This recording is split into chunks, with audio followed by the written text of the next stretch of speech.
Alright, this is going to be a quick tip video for reloading. I'm going to show you how to mark your reloads so that you don't have a problem with mixing up different charges once you get to the range.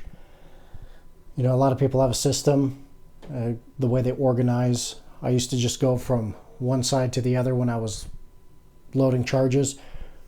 Put on the right side or the left side the lowest charge, work up to the highest charge. But I actually did have a time at the range where accidentally knocked over a box and they got all mixed up, and I ended up tossing them, pulling the bullets, dumping the powder, and redoing them because it was some of the charges were pretty close to maximum. So what I started doing is I picked up some Sharpie markers and I've started marking the bases, primarily the primers, as a way to tell which group they belong to. For these, for example, we've got blue and pink marking the different colors.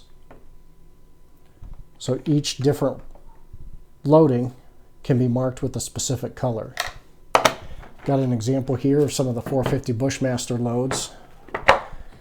I've got some plastic bullets that I'm going to be trying out.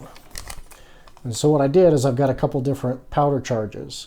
So in the actual color that I used to mark the primers, I marked the weight in grains, and then I marked the primers so I know this first row is all blue and that's going to be 35 grains. And then in my reloading log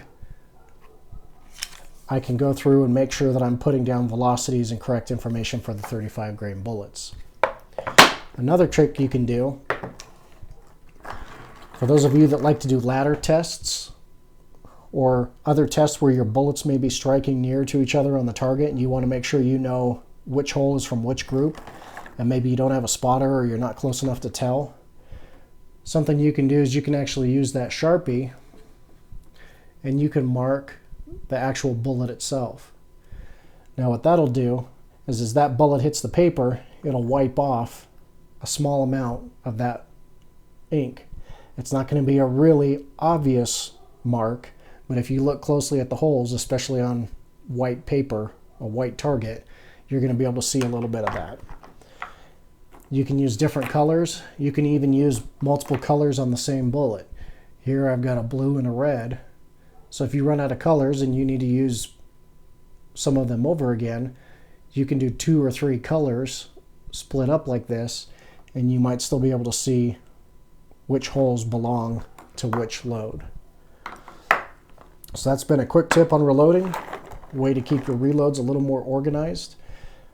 Hope you enjoy. Thanks for watching. Let me know in the comments section below if you have any ideas for a quick tip. Until next time.